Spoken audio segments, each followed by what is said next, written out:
Good morning students.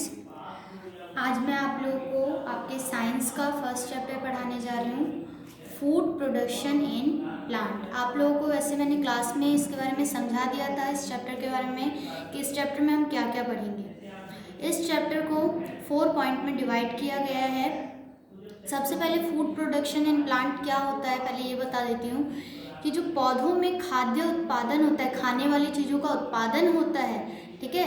जैसे कि हमें मिलते हैं फल, सब्जियाँ, पत्तियाँ, किसी का स्टेम और किसी का रूट खाते हैं हम लोग, ठीक है, किसी प्लांट का। तो उन्हीं के बारे में हम आज इस चैप्टर में पढ़ेंगे। ओके, इस चैप्टर को 4 पॉइंट में डिवाइड किया गया है। एक तो लीफ एंड इट्स पार्ट, यानी कि इसमें हम पत्तों और पत्तों के विभिन्न बहुत सारे जो अलग अलग भाग हैं, आप लोग तो समझते हैं हाँ बस पत्ता है, लेकिन पत्तों में भी उसके अलग अलग पार्ट हैं, उसके बारे में पढ़ेंगे। फूड प्रोडक्शन इन लीफ, पत्तियों से जो खाद्य उत्पादन होता है, खाने वाली चीज़ों का उत्पादन होता है, उसके बारे में पढ़ेंगे, यानी कि जो हमें मिलता है। Utilisation of food by plant, भोजन का उपयोग कहाँ, कौन से प्लांट में किसका उपयोग किया जाता है, ठीक है। उसके बाद इंटरडिपेंडेंस ऑफ लिविंग थिंग्स, और कुछ लिविंग थिंग्स जो होते हैं, यानी कि जीवित वस्तुएं जो होती हैं दूसरों के ऊपर आश्रित होती हैं, ठीक है, दूसरों के ऊपर आश्रित होकर अपना भोजन बनाती है, ठीक है। तो उनके बारे में हम इस चैप्टर में पढ़ेंगे। ओके, तो मैं आप लोगों को इस चैप्टर को रीडिंग करके समझाती हूँ, आप लोग ध्यान से वीडियो देखेंगे और सुनेंगे। ओके,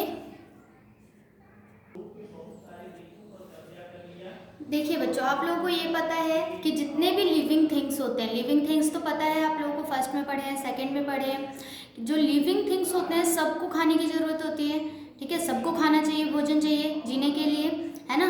और लिविंग थिंग्स में क्या क्या आ जाते हैं, लिविंग थिंग्स में आते हैं प्लांट्स, ट्री, एनिमल्स, उसके बाद ह्यूमन बीइंग, ये सब जो है वो किस में आ जाते हैं, लिविंग थिंग्स में आते हैं, ठीक है, जिनके अंदर जान होती है।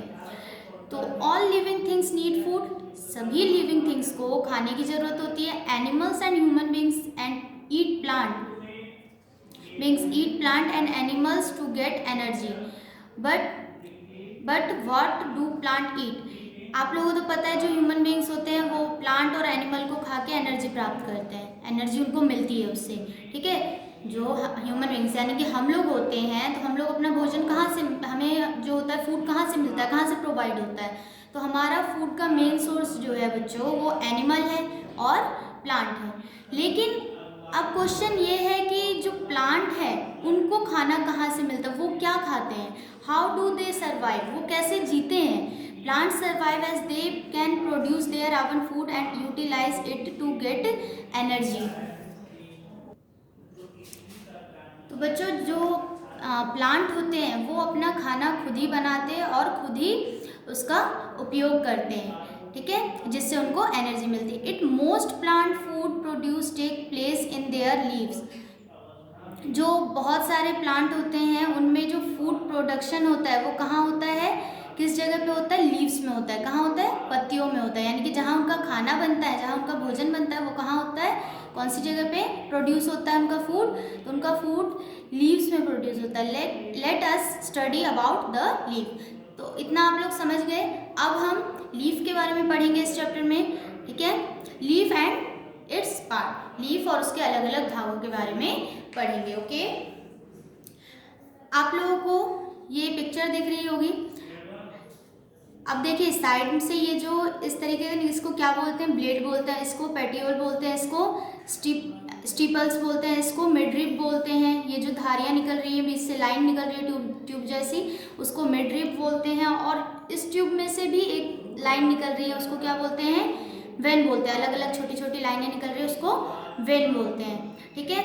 और उस वेन से भी इस तरीके से लाइनें निकली है, उसको स्मॉल नेटेड वेन बोलते हैं, यानी कि जो जाली नुमा होती है, पत्तों में जाली जैसी दिखाई देती है, ठीक है, जाल जैसा दिखाई देता है, पतली पतली धारियाँ निकली होती है, लाइन निकली होती है, उसे स्मॉल नेटेड वेन बोलते हैं। ओके, तो ये है लीव्स के अलग अलग पार्ट, ठीक है। Look at the figure of the leaf, ये आप लोगों को फिगर दिख रहा है लीफ का।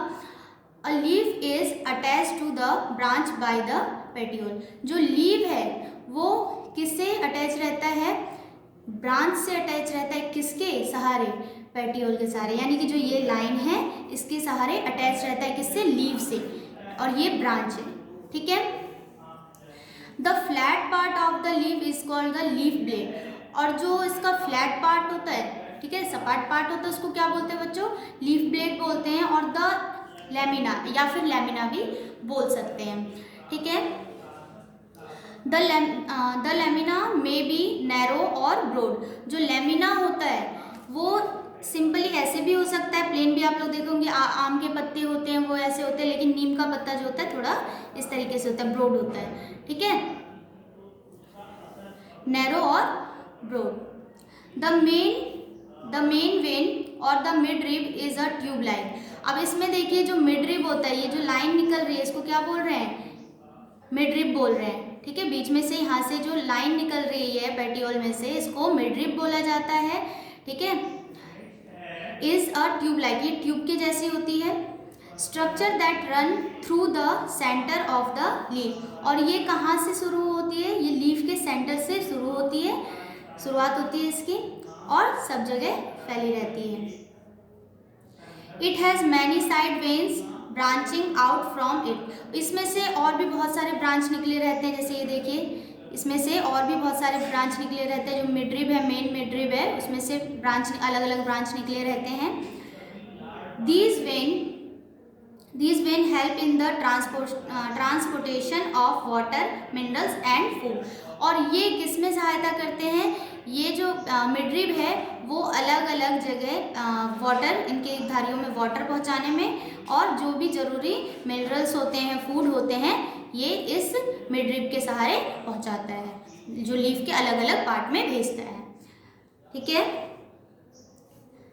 There are numerous tiny opening called stoma. अब देखिए स्टोमेटा, पत्तियों में बच्चों एक छोटे छोटे छिद्र होते हैं, छेद होते हैं, ठीक है, जिन्हें क्या बोला जाता है, टिनी ओपनिंग्स बोले हैं ना, टिनी ओपनिंग्स यानी कि छोटे छोटे छेद होते हैं, जिसको बोलते हैं स्टोमेटा। क्या बोलते हैं, स्टोमेटा बोला जाता है, अंडरलाइन करेंगे इसे, ठीक है। और अगर वो सिंगल रहेगा तो उसको बोलेंगे स्टोमा, ठीक है, लेकिन सिंगल तो होता नहीं है पत्तों में, बहुत सारा होता है, ठीक है, तो उसको स्टोमेटा बोला जाता है। On the under side of the leaf, और ये लीफ के ऊपर के साइड नहीं होता है बच्चों, ये लीफ जो पत्तियां होती हैं उनके नीचे के साइड, ठीक है, होता है। They can be see only through a microscope, और इसको हम लोग ऐसे ही नहीं देख सकते, विदाउट माइक्रोस्कोप नहीं देख सकते हैं, इसको हम माइक्रोस्कोप के सहारे ही, उसके थ्रू ही देख सकते हैं। Stomata help is the flow of gases such as oxygen and carbon dioxide in and out of a leaf, और इसी स्टोमेटा के थ्रू ही ये जो वाटर होते हैं और ऑक्सीजन इसको बाहर निकालना होता है लीफ को, कार्बन डाइऑक्साइड ऑब्जर्व करना होता है, लेना होता है, तो वो इसी छिद्रों के, इसी स्टोमेटा के थ्रू ही करता है।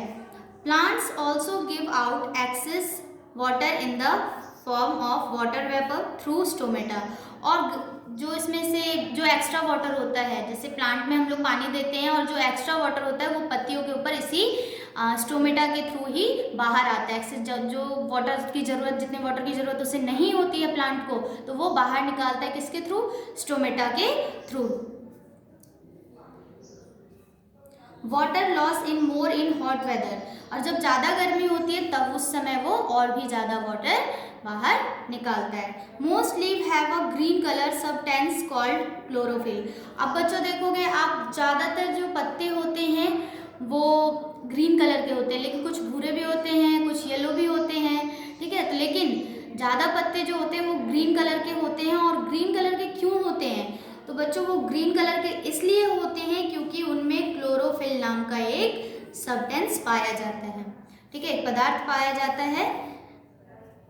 Leaves are green because of chlorophyll, ठीक है, ये भी अंडरलाइन करेंगे, किसके कारण, किसकी वजह से जो पत्तियां होती हैं वो ग्रीन होती हैं, तो क्लोरोफिल के कारण जो पत्तियां हैं वो ग्रीन दिखाई देती है, क्योंकि जो वो क्लोरोफिल होता है वो ग्रीन कलर का होता है। ओके, तो मैंने आप लोगों को इसमें आज लीफ के बारे में बताया, तो आप लोग इस चैप्टर को रीडिंग करेंगे, इस पैराग्राफ को रीडिंग करेंगे, और इस चैप्टर को समझेंगे। नेक्स्ट डे मैं आप लोगों को फूड प्रोडक्शन इन लीफ पढ़ाऊंगी, तब तक आप लोग ये भी रीडिंग करेंगे, इस पॉइंट को भी, और लीफ एंड इट्स पार्ट वाले पॉइंट को भी रीड करेंगे। और अपनी नोटबुक में आप ये पिक्चर ड्रॉ करेंगे और इसके पार्ट्स के नाम लिखेंगे, ठीक है। और जो नहीं समझ आता है वो स्कूल में आके पूछ सकते हैं। Okay, thank you.